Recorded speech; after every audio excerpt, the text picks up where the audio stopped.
Добрый вечер. Для меня огромное удовольствие выступать перед вами сегодня. И я хочу поблагодарить Татьяну Митрову и ее коллег за то, что пригласили меня. Я буду говорить на английском. Я изучал русский язык всего лишь год в старшей школе 40 лет назад. Мой учитель русского гордился бы мной, услышав, что я говорю слово приветствия на русском. Но, к сожалению, я не говорю на русском настолько хорошо, чтобы читать лекцию на этом языке. Теперь я переключусь на английский. What I'm going to talk about is the business characteristics of long-term gas contracts. I'm going to talk a bit about the political dimension of them. I'm going to talk about the changed European gas market that we have today and make some remarks about the possible future. The formal name is usually a sale and purchase agreement or a gas sale and purchase agreement, often known as an SPA. And typically a contract will have about 20 or 25 different clauses. Many of them simply describe formal matters. They give definitions in the contract. They assert the importance of confidentiality.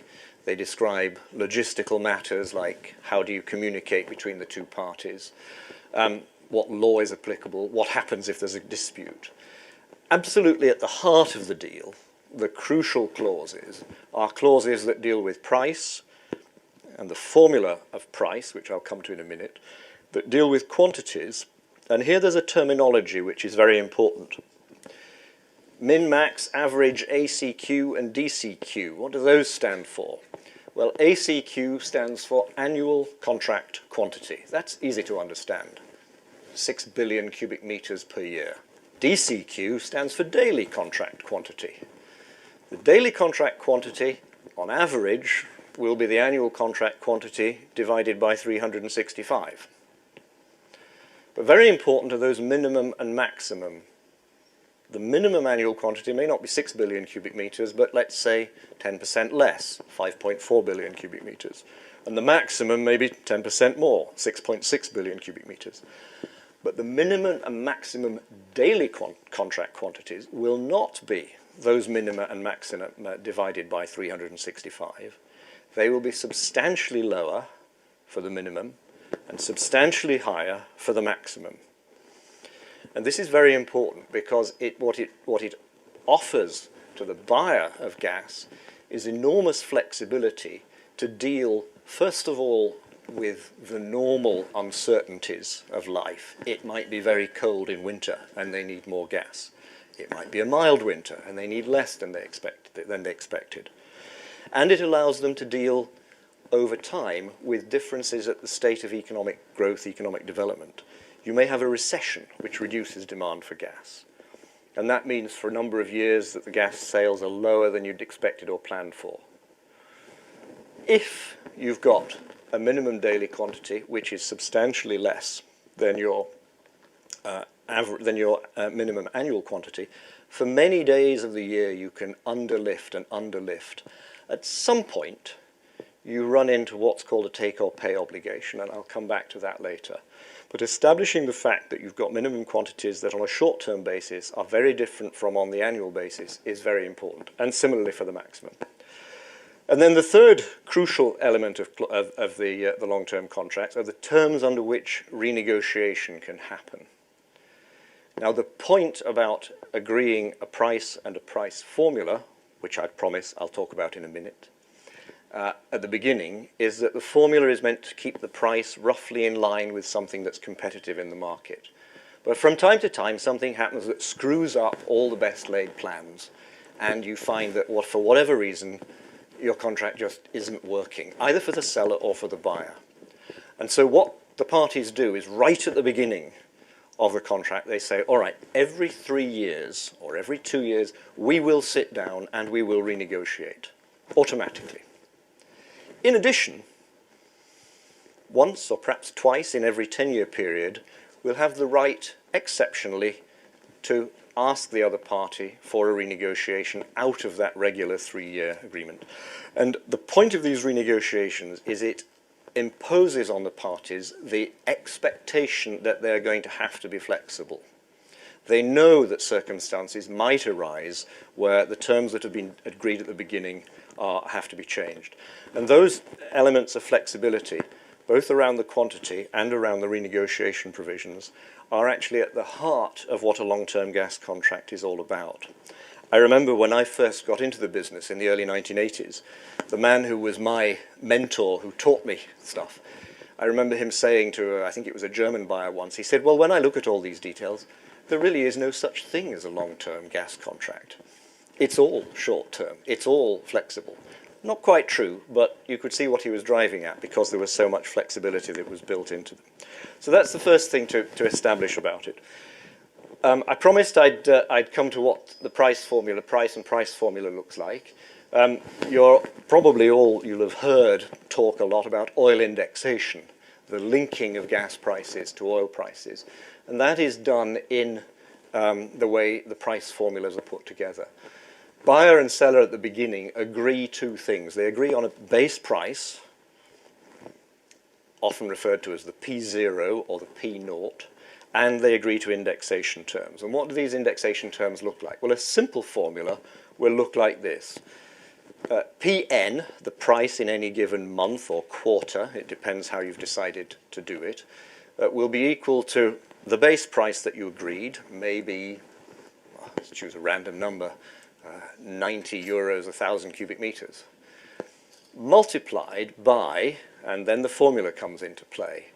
In this case, we have three different terms, FO subscript 0, FO1 over FO1 subscript 10, and GO over GO subscript 0. Now, what does that mean? What it means is there are two different types of fuel oil and one type of gas oil that are the price of which is worked through into the price of gas.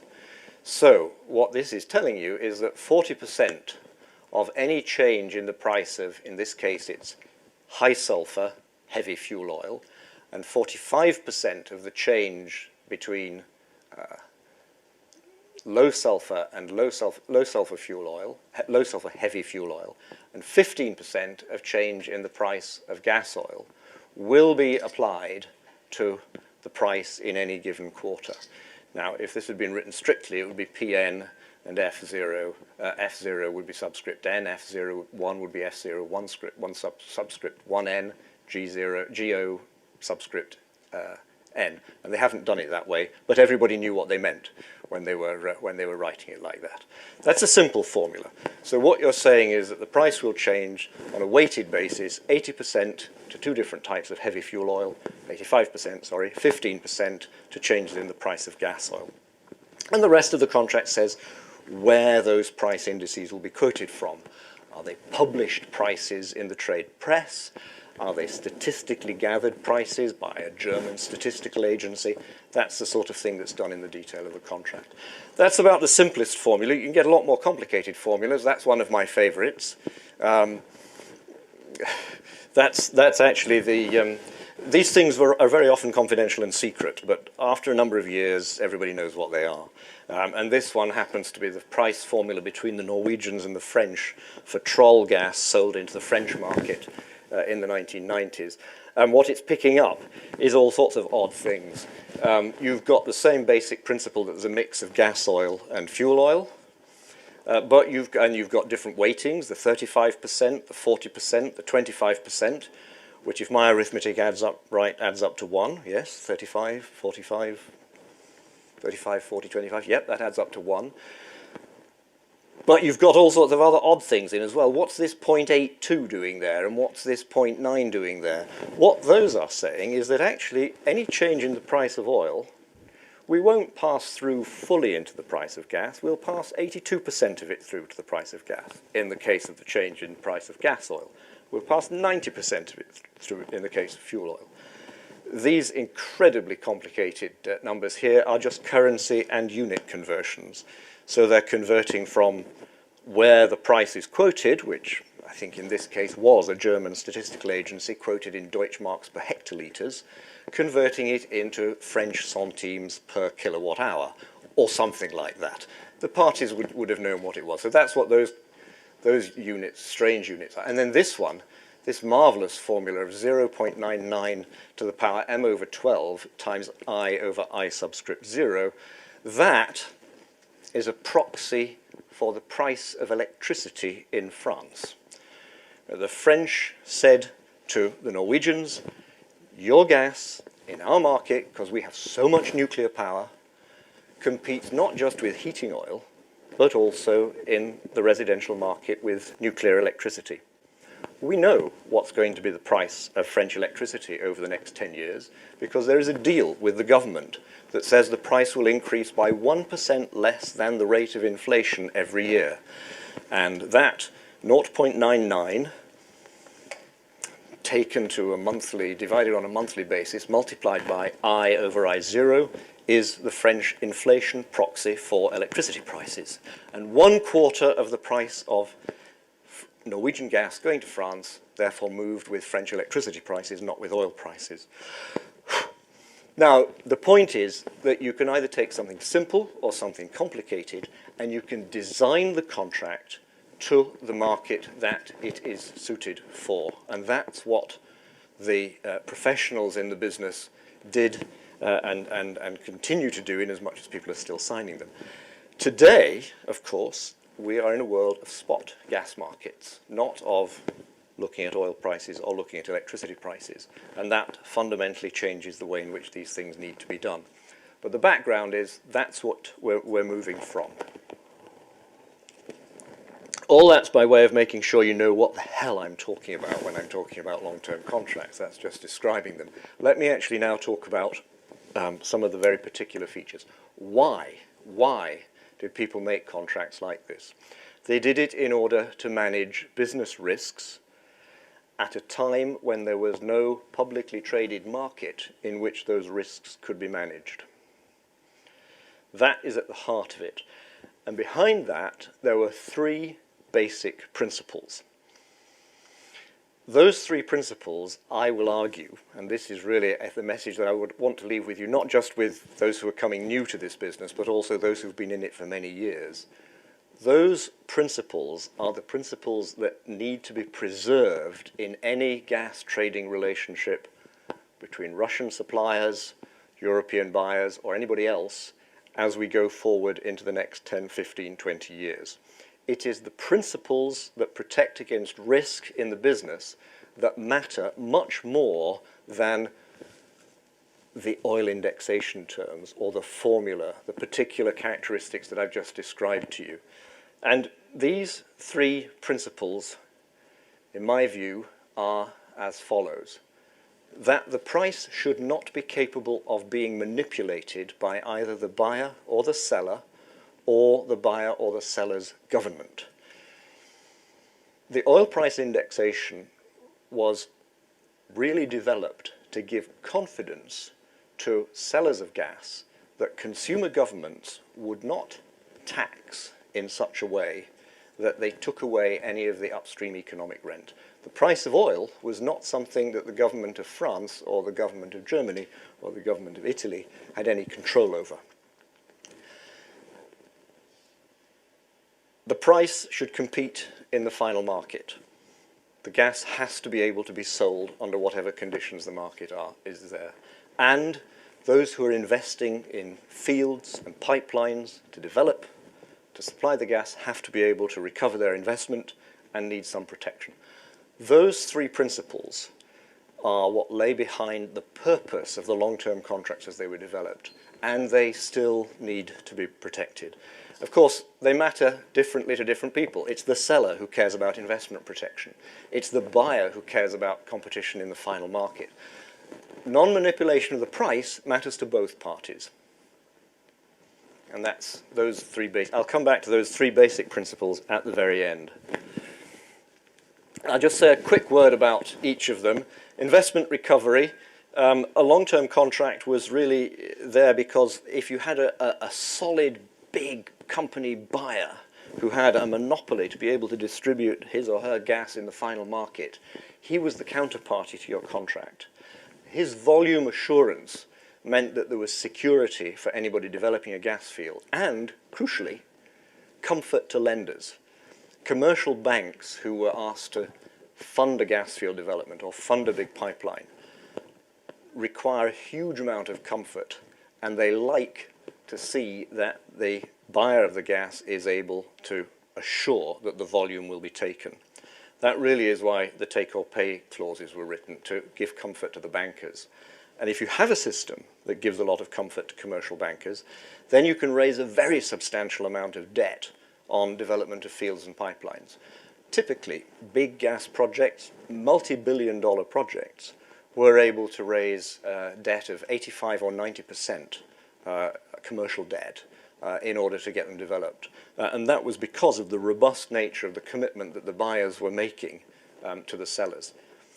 The really attentive ones among you might have said, hang on a minute, you told us a minute or two ago that there was so much flexibility in the way that this gas could be taken that that volume commitment really perhaps didn't amount to very much. Well, that's true. And in some ways, the gas industry developed these things just to fool the bankers. Sorry, Andre. It was in many ways, the whole thing was an architecture that looked plausible. But the ultimate assurance was actually that the deal between the two parties would continue whatever the circumstances were. And the smarter bankers realized that actually the flexibility terms pretty much undermined the volume assurance. But if they knew the people concerned and knew that the context in which they were dealing was robust, then they would be happy to lend, and that proved to be the case.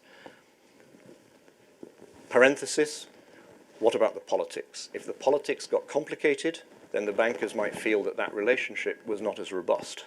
So we'll come back to that one.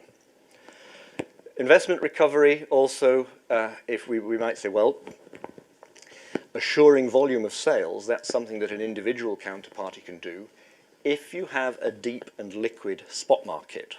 A spot market that is so well developed that you know that whatever you want to offer into the market, someone will take it. You might have to cut the price, but someone will take it. That can play a similar role of providing assurance to a seller. But the spot market has to be deep and liquid. You can't be risking that suddenly offering 6 billion cubic meters will mean no buyers. And the consequence of this is whether an investor is actually selling to a single counterparty on a long-term contract or selling into a liquid spot market, the supplier is taking a price risk. The formula terms and the renegotiation and the assurance of marketability mean that he might have to reduce prices to keep the gas marketable. Spot markets movements are unpredictable. The price might go down. It might go up. It might go down. And the producer ultimately takes the price risk in both cases. But with spot markets, because there is no assurance on the relationship, it is likely that more equity is needed to develop a project and less debt.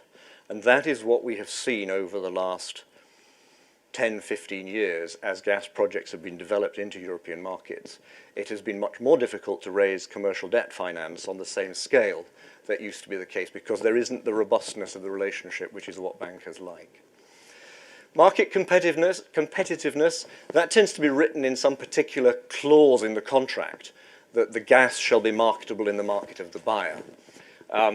In principle, it means that the buyer is taking the risk of being able to sell the volume.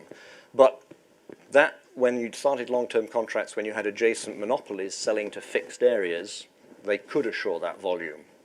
When you have people competing with each other, Gaz de France competing in Italy, ENI competing in France, Ruhrgas competing in Austria, OMV competing in Denmark, that changes.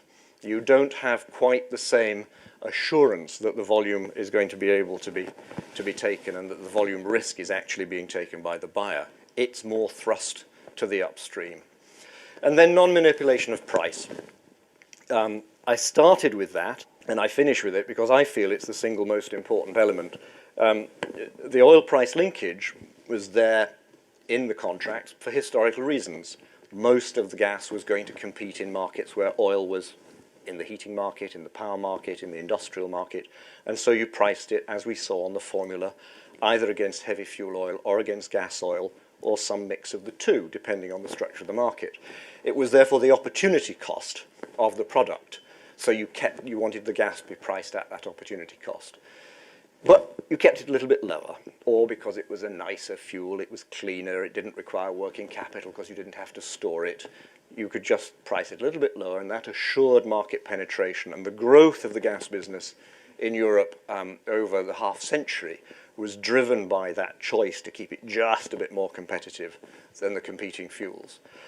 It produced upstream value for producers. As long as oil prices on a global market were being managed by OPEC and oil prices were being kept up whenever they fell low, you could be assured as a seller of gas that if there was a linkage to oil prices, any value that was going to be earned by rising oil prices was going to be passed through to you as a gas supplier. That was a very important asset. And you could hedge in liquid markets. The oil markets were very, very liquid, very well developed, and you could hedge many years into the future. So you could be buying your gas on a formula, have a sense of where it would go because of where oil prices are today, and there was usually a time lag in the formula, and you could look at the forward markets for oil and say, okay, it's going up, it's going down, I can take a hedging position, knowing exactly what my portfolio of purchase costs are. And that was a very important, those were the sort of historic reasons for developing the oil price linkage. But it was outside the control of the parties. No individual, neither Rogas nor Gazprom, nor Sonatrach in Algeria, although they had an influence on the oil price, nor Statoil, none of these people were able to determine what the oil price was. And so neither party could complain that the other party was fixing it within the contract, and that was very important. Now, in principle, again, a liquid spot market will achieve the same thing. The whole definition of liquidity is that a liquid spot market, whether it's currency or oil or gas or electricity or what, it is liquid if no individual player, by taking particular actions, can move the price significantly. And that is why it's very important when you have a spot market for there to be a lot of financial activity, a lot of trading, hedging, speculation around the basic commodity trading, because the more of such trading there is, the less any individual player offering physical gas on the market is going to be able to move the price. Now, I've written out a lecture here, and I can make it available later to you all. I've written out some details on the obligations in long-term contracts to supply, the obligations to take or pay, the flexibility, and the assurance of marketability. But I think I need to skip over that, or we will run out of time, except for one point, 2 points that I need to leave with you. The first one is that I mentioned that there were these differences between annual contract quantity, minimum, maximum, and daily contract quantity, minima and maximum. Most contracts have an additional little twist on that, which is to say that if you, let's say you're a buyer and the weather's been warm and you've been lifting for, let's say, 2 years running at your minimum contract quantity, and the third year it's even warmer and you lift at even less. You're taking your daily contract quantity through most of the year down at, let's say, 50% below the average. You get to November and you find that, my God, I simply can't take enough in November and December to make up the minimum annual quantity. At that point, you're triggering your take or pay commitment, and you are obliged to pay even though you can't take the gas.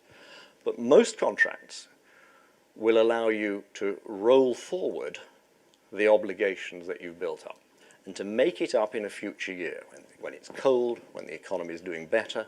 And you may have a period of about 5 years where you can roll forward underlifted gas. Equally, if it's been very cold and you're overlifting, you may have a period of 5 years when you can unwind the overlift. Very often, the price at which you pay for take-or-pay gas is discounted below the price that's agreed in the formula. So you may find, oh dear, well, what do? Do I roll it forward and hope I'm going to be able to lift it next year?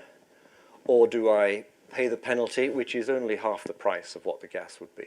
And some of them then have an extra twist, so that you pay the penalty at half the price, and then you find you can take it, and you get the money back. It's an area where there is so much detail that allows so much flexibility, and the outside world to the contract does not see these terms. I have yet to meet someone in the European Commission who understands that there is this degree of flexibility in most long-term contracts. Again, I'll come back right at the end when I'm making suggestions for the future, how these kinds of elements can be further developed to make the long-term contracts robust in a spot market dominated world. So that was the one point I wanted to get into the detail. The second point is well, less important, but it's a big issue for people who live in this world, which is the trigger for renegotiation. I mentioned that every 3 years you can renegotiate the terms of a contract if it's fallen out of line with the market, and you can also, it's called playing the joker. There are certain card games where, you know, the hearts beat the diamonds and the spades beat the clubs or what have you, but if you have a joker card, you can beat everybody out of sequence. In gas contract renegotiation, you have your 3-year renegotiations, but once or twice every 10 years, you can play the joker and say, listen, guys, I'm losing money. We need to sit down and renegotiate. The seller can say that to the buyer can say it to the seller. And the contract obliges them to do it. But there have to be certain trigger circumstances in the contract. And those may be very vaguely worded. There has been a general change in economic circumstances outside the control of the parties. Those clauses were drafted to cover, for example, the quadrupling of oil prices that happened in 1973 and again in 1979. Something really dramatic in the outside world that changes the way that the gas is valued. Over time, all sorts of things came to be used as triggers. A change, I've seen one where a change in environmental legislation in Italy made that a clean fuel like gas was suddenly much more valuable relative to oil.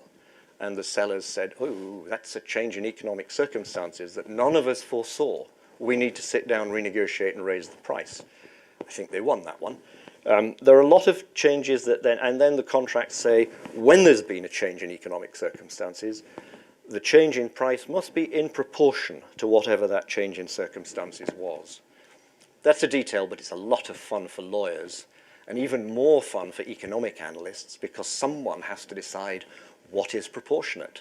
And that's a very, very fuzzy area, and that's something that a lot of time and effort is spent by negotiators trying to sort out. So, there we go. That's about as much on the business side that I want to talk about. Let me say a word or two about the politics. Actually, let me have a pause and say, any questions? And then I'll go on to the politics. I read on some media resources that there has been cases that long-term gas contract was renegotiated, even it doesn't contain renegotiation clauses. But how can it be done without the legal background? The question is, there have been cases where long-term contracts without a renegotiation clause have nevertheless been renegotiated, and how can that be done without the right legal background?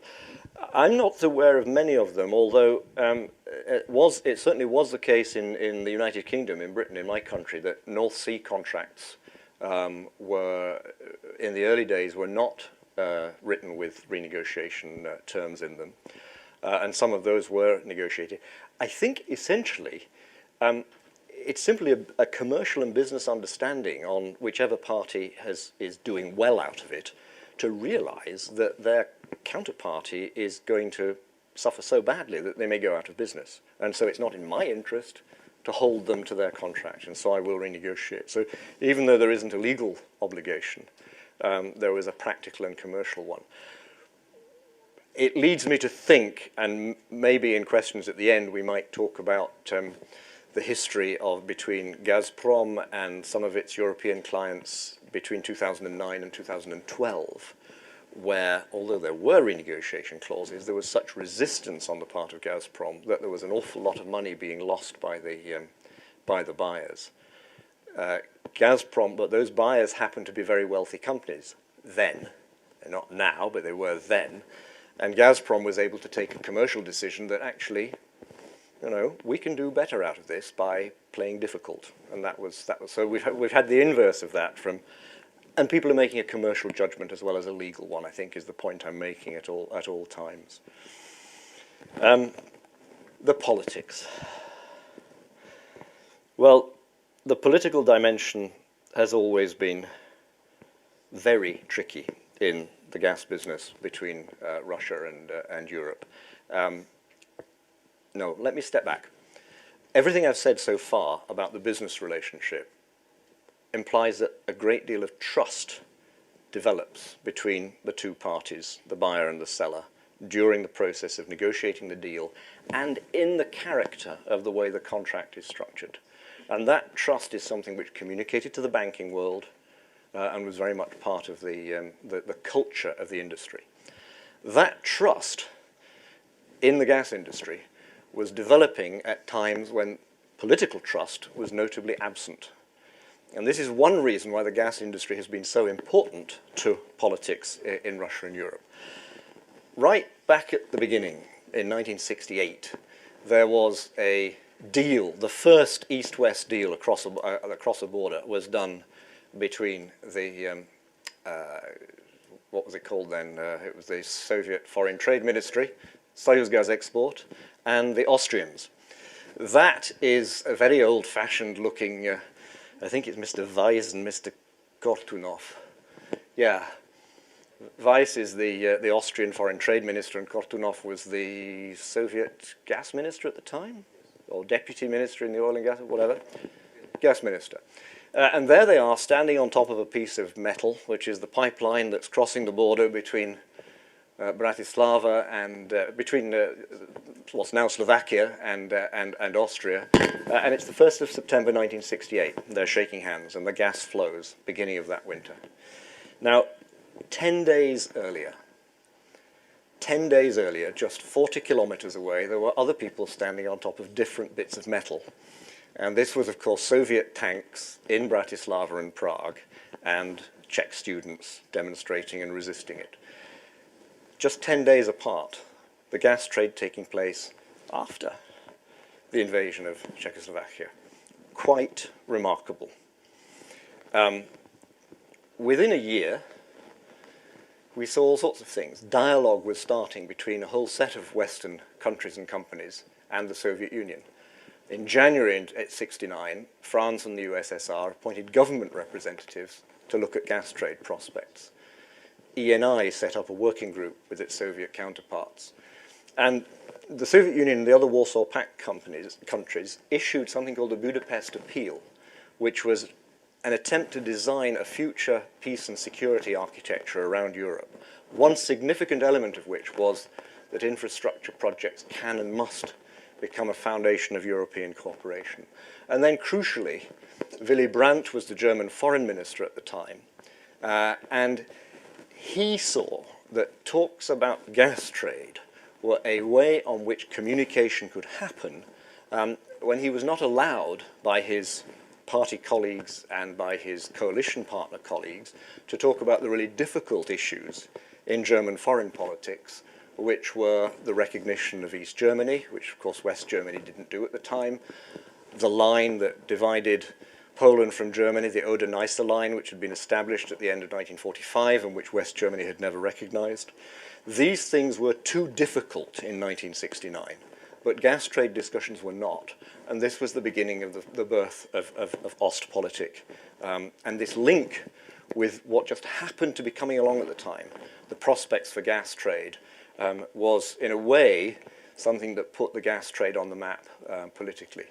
And the first, before there was a commercial deal, there was a political deal between the German economics minister and Schiller and Bartolitschew agreeing a principle of a Soviet-German pipeline. And that was done already in March 1969, within a few months of the political problems around the invasion of Czechoslovakia.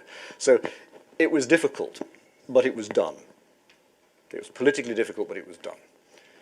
15 years later, in the early 1980s, times were even tougher. I'm afraid in the last few weeks we've been hearing about American cruise missiles. Well, that second rocket on the right is a ground-launched cruise missile.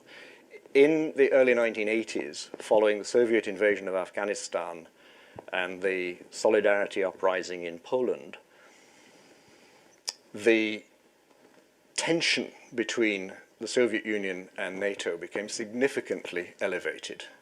And the doctrine of nuclear deterrence was changing. And both sides positioned what were called short and intermediate range nuclear missiles. Instead of having the philosophy of mutually assured destruction, where intercontinental ballistic missiles from each side would destroy the other if one started a war, both parties began to envisage the possibility of war in Northern Europe with short-range nuclear missiles just affecting the battlefield.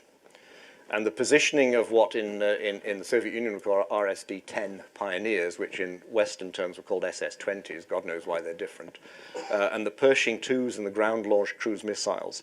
In Belarus and Ukraine on the Soviet side, in Germany and the UK on the NATO side. That was something that was going on in 1981, 1982, 1983, just after another set of gas contracts had been signed between the Soviet Union and the big West European buyers. And the reason for that was that the 1979 oil crisis prompted the West European buyers to say, look, we need to diversify away from Middle Eastern oil. Soviet gas has been wonderfully reliable for the last 10 years, and it's clean, and demand for it is growing. We would like to contract for more gas from the Soviet Union. There was trust established over 10 years of deals. The negotiators knew each other well by now. They'd all been new to each other in the 1960s. They now knew each other well. But what happened was that the US government opposed it very strongly. It was under a Reagan administration, so not quite as extreme as Donald Trump, but at the time the perception was that this was a crazy right-wing president by most liberals in Western Europe. They opposed it because of developments in Afghanistan and Poland, and they took specific measures. They embargoed compressor parts that were either manufactured by American companies or under license from American companies, which were destined to contribute to building the compressors that would bring the gas into Western Europe. Now, most of those compressor parts were being built, manufactured by European companies in Germany, in Italy, in France, in the UK. And the Europeans resisted this US pressure, both because they wanted the Soviet gas, and they believed it was reliable, and because they were furious about US application extraterritorially of their law to manufacturing industry in Europe. And even Mrs. Thatcher, who was a very British Prime Minister, who was a very good friend of President Reagan, fell out with him on this subject. And she actually instructed the British manufacturers in Glasgow to load the ships with the compressor parts, regardless of the American prohibition, and export them to the Soviet Union for the pipeline. The gas contracts, in other words, once again were confirmed as a route to dialogue. They were seen as the peace path while everybody else was on a possible war path. And as such, they were very much appreciated. They were an east-west bridge. And we went into the 1990s really on a note of optimism for what was Soviet and then became Russian European gas trade. There had now been 20 years of good relations. The West Europeans had faced down US pressure, which was much appreciated on the Russian side. And of course, communism came to an end, so the old ideological divide that separated the two was a matter of history. So we went into the 1990s, and you would think that the politics were now going to be easy. Ugh. Unfortunately, they're not. And they're not. The reason they weren't easy were because of other changes that then started to happen within the European Union. And those other changes are the nature of the gas business that we have today. The changed European gas market. Traded markets, spot markets, rose. Now, these were first developed in the UK as part of wider economic reforms in the 1980s and 1990s. At a meeting we had this morning, Andrej Konopljanik put up an excellent little chart where he said, actually, the gas business in continental Europe takes its origins from British telecommunications reform, which then it's a network, a telecommunications system, that got borrowed by the academic economists into UK electricity reform. That got borrowed into gas reform, another network, pipelines. That got taken into the European Union at a European level, and now we have continental European gas markets being reformed according to academic theories that were developed for the UK telecoms market. That is absolutely accurate, Andrej. I was very pleased to see that chart. That is just how it happened. You can even trace it through some of the individual academic economists, people like Stephen Littlechild and David Newbury, who were actually the momentum behind making it happen. You know the names, all right. So this was effectively finding ways to create marketplaces on networks. It's an intellectual exercise to do it. It's not something that comes naturally. And to do that, of course, you need to develop a code by which different users use the network, use the system. And that, of course, is where a lot of the focus and energy and jargon and controversies and politics in Europe is now, attention is given to it.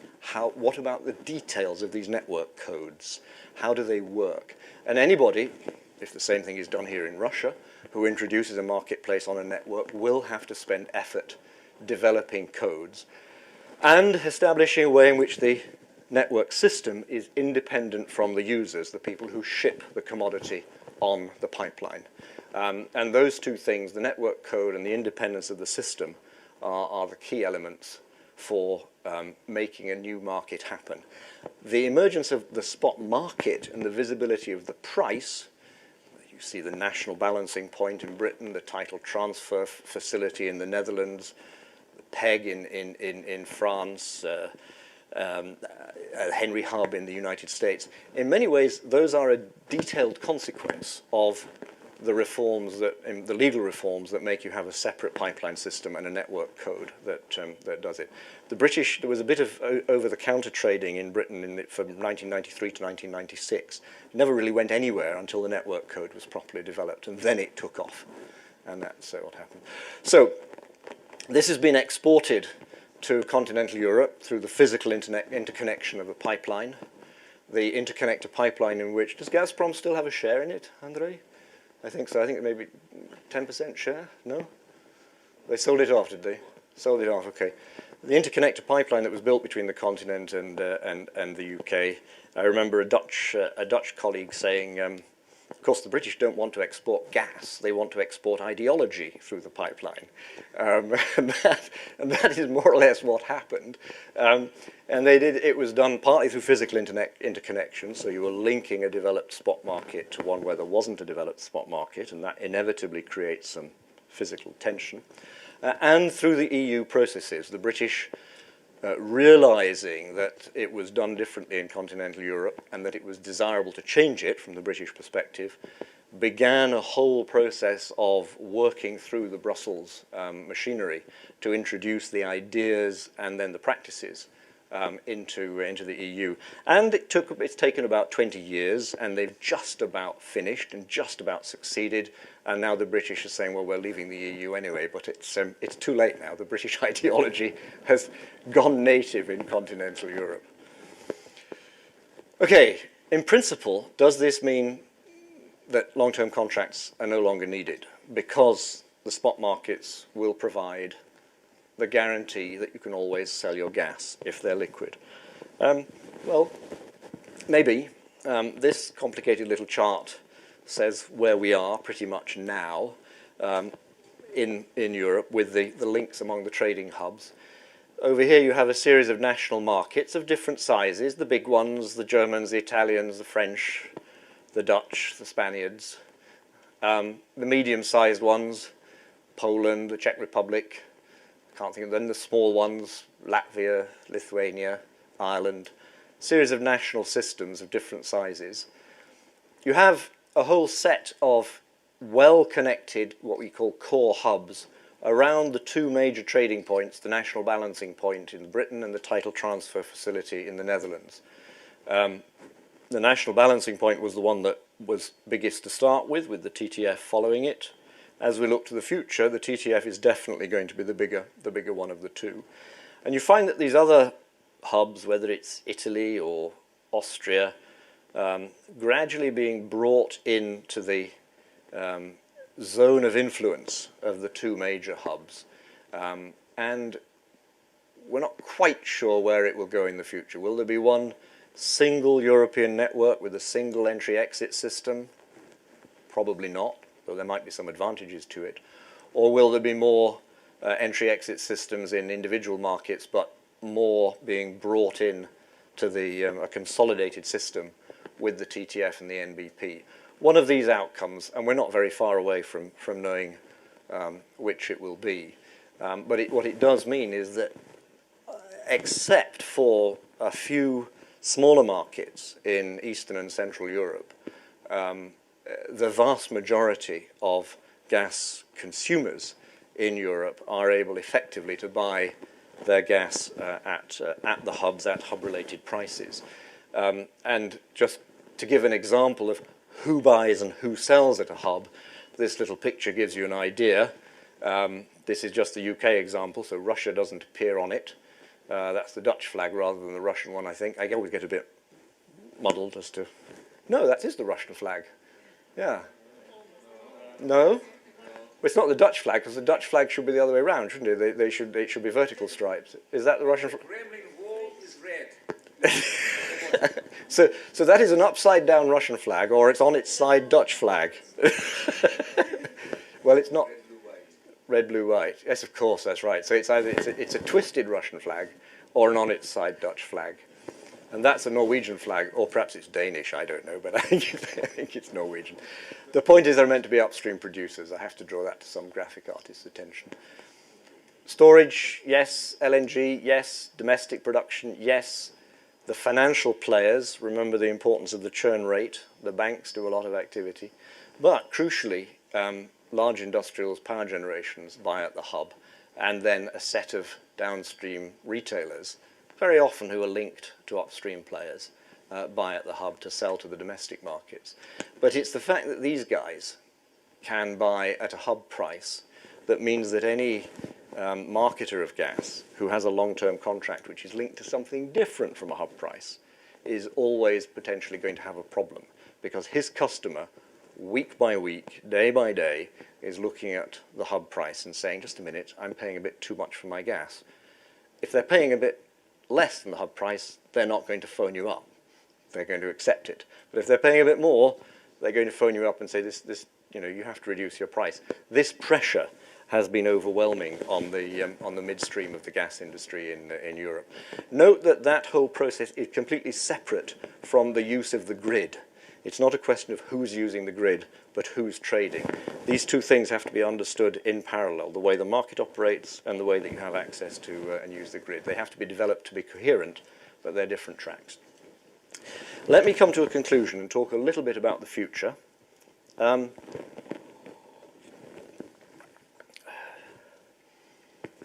There are a few concerns about spot markets. If there is insufficient liquidity, either in the immediate short-term market or next winter or the winter after or 3 years down the road, if there isn't enough financial trading of those contracts, then there's always the possibility that someone will manipulate the price. There has been no scandal yet in any gas market that I'm aware of about significant price manipulation. Every now and again, somebody corners the silver market in the world or tries to manipulate commodity markets. That hasn't happened overtly in spot gas markets, although there has always been a lot of suspicion that when Norwegian companies take offshore platforms offline for extended summer maintenance, perhaps for 10 weeks maintenance rather than the 6 weeks that was originally planned by the engineers, that maybe that's because they don't want to be flooding the market with gas. They're holding a bit back. There are suspicions. There's never been a scandal. But in the marketplace, there's always a little bit of concern that there's a possibility of manipulation. There are limited hedging opportunities because the markets don't go out far enough into the forward. The liquid markets are the very short-term markets. But 2 years down the road, 3 years down the road, it's difficult to hedge, where it's very easy to hedge oil that far ahead. People don't care so much about that. There is a price risk associated with it, but the assumption is, well, the rational thing for me to do then if I'm is either to go short or long, depending on whether I'm a buyer or a seller, because there will be a marketplace and I will be able to buy. And this is particularly important in the way that people manage storage. Nobody needs these days in Europe to have so much gas in storage that they can be guaranteed to be able to supply their customers if the winter should be the 1 in 50 coldest winter. That used to be a rule for most of the monopolies, that in order to keep homes heated and hospitals heated and schools heated, you had to be able to show as the gas company that you were able to deliver even if the weather was the coldest winter in 50 years. And that was maybe a bit extreme, so some had a 1 in 30-year obligation, some had a 1 in 20-year obligation. Nowadays, anybody who's buying and selling gas in Europe knows, well, okay, there's a 50-50 chance that the weather is going to be normal. There is a very unlikely chance that it's going to be very cold. Why should I take the working capital cost of holding all this gas in storage against a 1 in 10, a 1 in 20, heavens, a 1 in 50 chance that it will turn out that way? Aren't I much better off if I keep my storage low? And if it turns out to be a 1 in 50 winter, the price of gas in the world will go shooting up. I may have to pay $20 a million BTU for it instead of $3 a million BTU for it. But that's a risk I'm prepared to take because I do my probabilistic analysis, and on a 1 in 50 basis, I'll take a risk of $20 for 3 weeks next March, rather than a known cost of holding the working capital of holding that gas in storage. So you have a situation in Europe now where you have the politicians saying, well, why don't we have quite so much gas in storage? And yet the differential between summer and winter gas is nothing. There is no economic value in holding gas in storage. It's obvious if you look at it just from, through a telescope and say, well, everybody who doesn't have an obligation is going to take the risk that they run short when it's very cold, because they can scramble to buy it and bid against the Japanese or bid against Hella in the event that they actually do need it. And that is a financially rational decision. I think it's also economically rational for the whole system, as long as you've got the physical capacity to bring in a large amount of LNG if you need it, and the physical capacity to be able to distribute through the network when you need it. I've gone on a little bit, but you get the point. You perhaps don't need to have significant long-term hedging opportunities, either in physical storage or on the trading, in a world where you're confident that the world will be able to supply you gas. And as an individual company, no longer with a legal obligation to supply the customers, you only really care about your own customers. You don't care about the other guy's customers. Unless you are, by law, made to be the supplier of last resort. And that's a whole other issue. I remember having big fights with the European Commission about this once the markets were liberalized, saying, well, why should Company A care about Company B's customers? If I have any kind of commercial arrangement with a client, I care about my client. I don't care about somebody else's client. The Commission were furious. They couldn't see that once you liberalize a market, that is the dynamic that you set up. Ultimately, in conditions of surplus and surplus capacity, it probably doesn't matter very much. price volatility versus price averaging. If you do have to pay $20 a million BTU for gas in a cold winter, is that going to hurt the final customer? The answer is it might under some circumstances. It would certainly hurt industrial customers, but they can just stop buying gas. They can do something else. Will it hurt the household customers? It depends on the portfolio that the midstream, how big the portfolio is that the midstream shipper of gas has. They, of course, are able, under most circumstances, to average out volatility in prices. And that helps the final customer. So these are concerns if you depend on a spot market, but they are not killing concerns. And they're relatively small compared with the costs for a gas buyer who finds himself with a long-term contract price that is way out of line with the spot prices that which his customers, those industrialists and power plants on the previous slide, can buy gas. So that really is how the European buyers of gas look at these things now. So what incentive do they have to continue to buy gas on long-term contracts? And this is my last slide. These need to be redesigned in some way, in creative ways, to make sure that the principles that they served, and I've listed the three of them there: independence from price manipulation, guaranteed volume offtake for the seller, and the buyer able to respond to unpredictable market conditions. That's a little subtly different from the marketability of the gas. The buyer has to feel that he can respond and he can market his gas. Those goals have to be preserved. How does one do it if you're keeping long-term contracts? Well, there are a number of ways that people are looking at now and are actually bringing into the way that contracts are being done in the renegotiations. I can't give away too many secrets, but enhanced flexibility terms is one part of it. What do I mean by that? Well, I described to you the enormous flexibility that there is potentially with make-up gas or roll-forward gas under take-or-pay obligations, and how sometimes there are discounted prices for if you have to pay but not take, you do it at a discounted price. You can make those more extreme. Ultimately, you can take them to the point where you either have a put option or a call option on an oil-linked price, and otherwise you don't have to take it. That's at the extreme. Now, most major buyers of gas don't need to go to that extreme because they've got a portfolio. But somewhere between traditional flexibility terms and put and call options, you have a way in which the long-term contracts can remain workable for both parties. Similarly, you could set some price limits, different tranches, where you actually have the volume offer related not just to whatever is in the contract, but actually to market prices that are out there somewhere else. This would be a way effectively of it would transfer more of the volume risk to the seller, which I think is the reality of what's involved.